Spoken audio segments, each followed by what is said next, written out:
Di bagian sebelumnya, Lindong pergi merantau ke kota. Di sana ia justru terlibat pertarungan dalam rangka memperebutkan kolam surgawi yang dikatakan memiliki energi murni untuk meningkatkan kekuatan spiritual seseorang. Dan singkatnya, ia berhasil memenangkan pertarungan tersebut. Setelah kemenangan itu, mereka bertiga masuk ke dalam kolam untuk menyerap energi spiritual sebanyak-banyaknya. Namun, dibandingkan yang lain, teknik penyerapan energi milik Lindong berjalan jauh lebih lambat. Martha pun justru menertawakannya. Dikarenakan waktu berendam yang terbatas, Martha membuat sebuah kesepakatan dengan Lindong, yaitu ia akan membantunya menyerap energi spiritual dengan cepat dengan syarat jika sudah selesai, Lindong harus bersedia turun ke dasar kolam untuk melihat sumber energi aneh dari kolam surgawi tersebut. Tanpa pikir panjang, Lindong pun menyetujui kesepakatan yang dibuat Martha. Dan benar saja, setelah mendapatkan bantuan dari Martha, dengan sangat cepat energi mengalir deras ke dalam diri Lindong.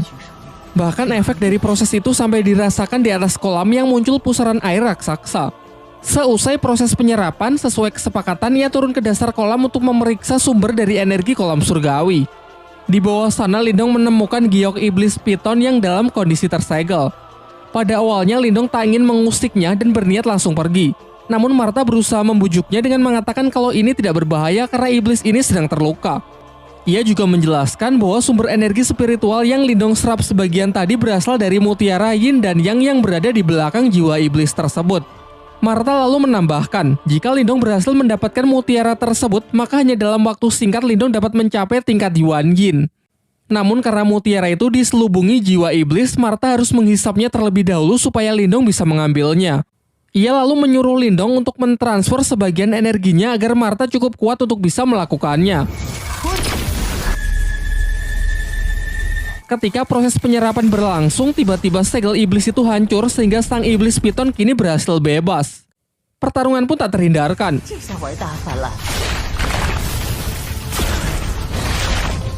Di sini Martha berusaha mengalihkan perhatian ular piton itu supaya Lindong memiliki cukup waktu untuk mengambil mutiaranya.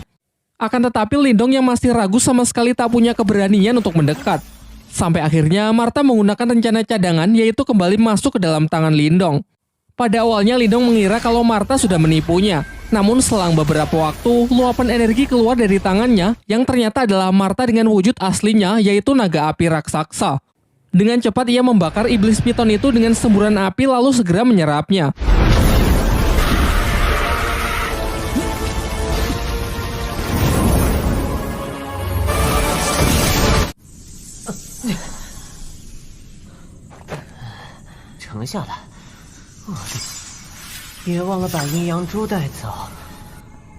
Setelah mereka semua kembali, Xiao Wanjin dan yang lainnya merasa khawatir dengan kondisi Lindong yang terlihat sangat pucat akibat penyerapan energi dari kolam surgawi yang dinilai terlalu banyak. Namun Lindong menepis kekhawatiran itu dengan mengatakan kalau dirinya baik-baik saja.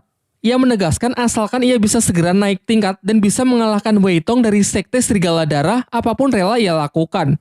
Dalam pembicaraan itu, Xiao Wanjin menjelaskan bahwa Sekte Serigala Darah selama ini juga menjadi musuh bebuyutan bagi pihaknya.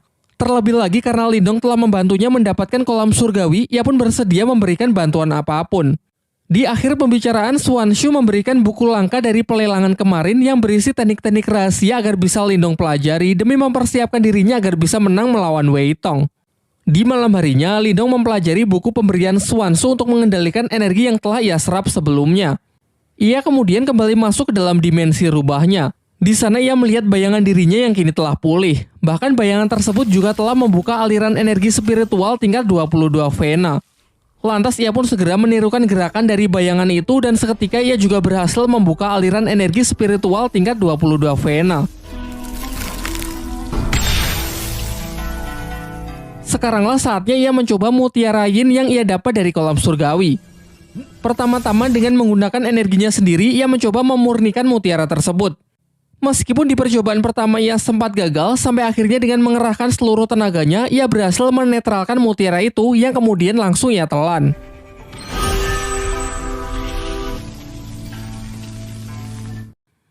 Terlihat gejolak kekuatan spiritualnya pun meningkat pesat. Bahkan segel kehidupannya kini menjadi 2. Dengan ini ia pun sangat yakin kalau di pertarungan nanti ia bisa menghancurkan Wei Tong. Keesokan harinya, Swanshu mengajak Lindong ke tempat pelelangan dengan mengatakan kalau ada orang yang ingin menemuinya.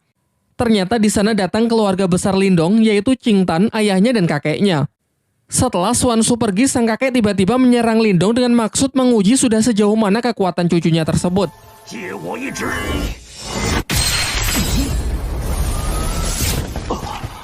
Dan setelah beradu kekuatan, hasilnya benar-benar mengejutkan karena kini Lindong telah mencapai tingkat Yuan dan awal. Kakeknya lalu menjelaskan bahwa dalam sejarah klan Lin, Lindong adalah orang termuda yang bisa mencapai tingkat tersebut. Singkat cerita, hari pertarungan pun telah tiba, di mana Lindong harus berhadapan melawan Wei Tong dari Sekte Serigala Darah dalam pertarungan hidup dan mati. Semua orang datang menyaksikan pertarungan mereka, termasuk keluarga Lindong. Namun tanpa mereka sadari ada mata-mata dari pihak Wei Tong di belakang mereka. Ketika nama mereka disebut, Lindong dan Wei Tong segera memasuki arena. Superhero landing. Di sini Wei Tong cukup terkejut melihat peningkatan kekuatan Lindong yang juga sudah mencapai tingkat Yuan dan awal. Wei Tong lalu maju untuk memulai serangannya yang dengan cepat langsung disambut dengan baik oleh Lindong. Sayangnya peningkatan kekuatan Wei Tong juga tak kalah mengesankan. Ia berhasil menekan Lindong hingga hampir jatuh keluar arena. Namun ternyata arena pertarungan mereka dilindungi semacam penghalang dari energi mental yang mencegah para petarung melarikan diri. Hal ini dianggap wajar karena mereka telah menyatakan akan bertarung sampai mati. Wei Tong kembali melancarkan serangannya yaitu pukulan keras bertubi-tubi. Sementara Lindong terlihat kewalahan menahan tekanan yang terus diberikan. Sejauh ini nampaknya Wei Tong lah yang menguasai jalannya pertempuran. Teknik demi teknik Lindong lancarkan akan tetapi sama sekali tak berefek. Ialah yang justru menerima pukulan mentah dari Wei Tong yang tepat mengarah ke dadanya. Terdengar sorak dari para penonton yang meragukan Lindong membuat pihaknya semakin cemas kalau Lindong tak akan mampu bertahan.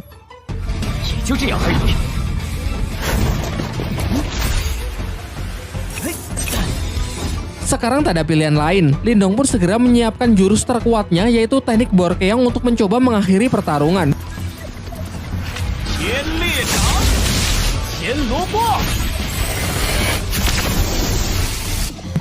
Sebenarnya serangan Lindong ini bisa saja mengalahkan Wei Tong. Namun Wei Tong menggunakan cara licik dengan menyuruh mata-matanya menyandera Qing Tan sehingga membuat Lindong kehilangan konsentrasinya. Sementara kakek Yanda berusaha membantu dengan mencoba mendekati mata-mata tersebut. Di arena, Lindong benar-benar tidak bisa fokus bertarung karena melihat adiknya dalam bahaya. Alhasil serangan-serangan Wei Tong pun banyak yang masuk.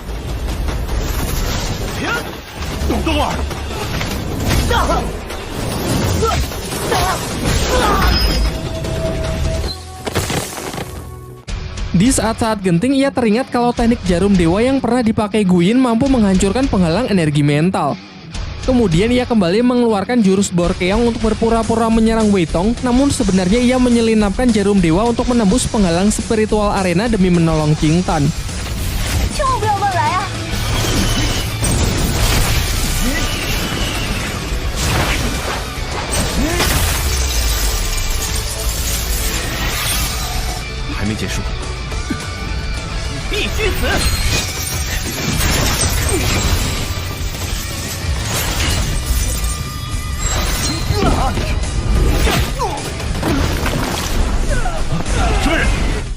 Saat si mata-mata hendak mencoba menyerang lagi, datanglah kakek Yanda yang membantu mengalahkannya. Kini setelah adiknya berhasil selamat, Lindong pun bisa kembali fokus bertempur melawan Wei Tong dengan emosi yang benar-benar telah mencapai puncaknya.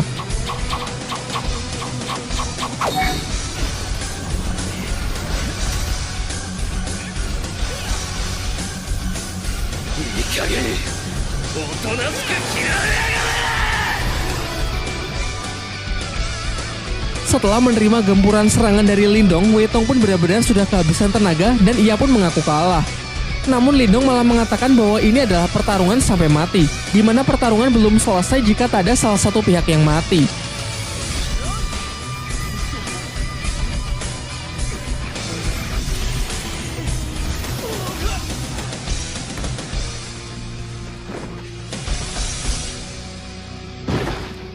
Cerita kemudian loncat ke beberapa bulan setelahnya.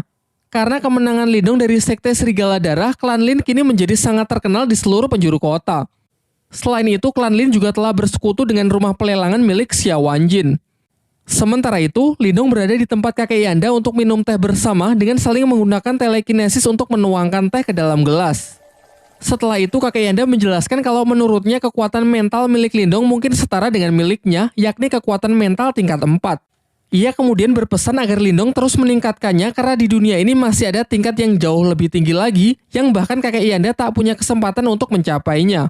Scene beralih di sebuah pegunungan yang memperlihatkan seorang pria dengan sebuah pedang di tangannya. Pria ini memiliki kekuatan mental yang sangat kuat. Diperlihatkan menggunakan tebasan pedangnya, ia mampu membelah gunung tanpa melukai kupu-kupu yang melewati jalur serangannya. Setelah itu, ia dihampiri oleh seekor burung pembawa pesan yang membawakan surat berisi sesuatu mengenai makam Nirwana. Di tempat lain, seorang wanita yang terlihat berjalan di atas air mendapatkan pesan yang serupa dari sebuah bunga teratai. Nah, dengan ini season 1 yang berisi 12 episode sudah berakhir, teman. Nggak perlu di-request, nanti pasti akan saya lanjutkan ke season 2-nya. Jadi itu saja, sampai jumpa di video selanjutnya.